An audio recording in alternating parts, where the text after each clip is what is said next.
वाले बच्चों, चलिए प्रश्न देखते हैं। जीनोटाइप का अनुपात क्या है? तो आइए जानते हैं हमारे प्रश्न की मुख्य अवधारणा। हमारे प्रश्न की मुख्य अवधारणा है, हमें बताना है जीनोटाइप अनुपात। जीनोटाइप अनुपात क्या होता है?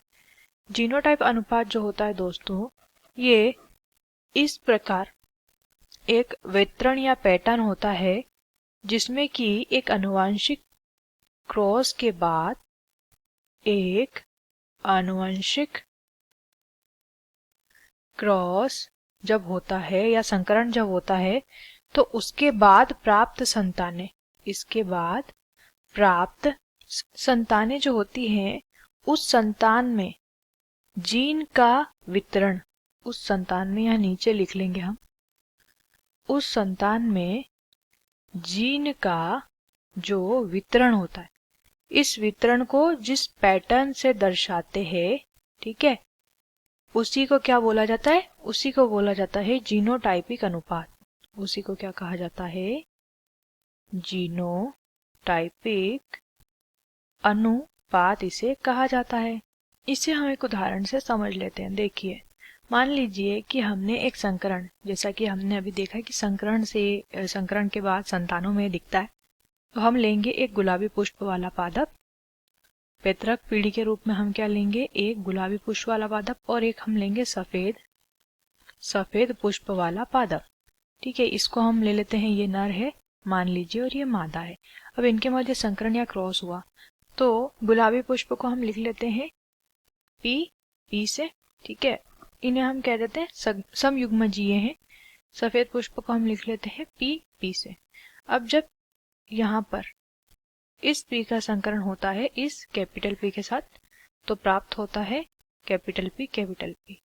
इसी पी का संकरण किसके साथ होता है? इसी पी का संकरण होता है इस स्मॉल पी के साथ, तो ये बन जाएगा कैपिटल पी स्मॉल पी। अब ये वाला पी हमारा बचा है, इसका फिर से इन दोनों के साथ संकरण अगर कराएंगे, कैपिटल पी के साथ इसका जब संकरण कराते हैं तो फिर से बन जाता है पी, और इस स्मॉल पी के साथ संकरण कराते हैं तो स्मॉल पी बनता है। तो चूंकि हमने जो पैतृक पीढ़ी ली है उसमें हम देख सकते हैं कि गुलाबी पुष्प और सफेद पुष्प ये दोनों कैसे हैं? ये दोनों विषम युग्मजी हैं। समयुग्मजी जिसमें दोनों एलील समान होते हैं, विषम युग्मजी जिसमें दोनों एलील भिन्न होते हैं। जैसे कि एक जो है कैपिटल पी है, एक स्मॉल पी है, तो ये किसे हो गए? विषम युग्मजी।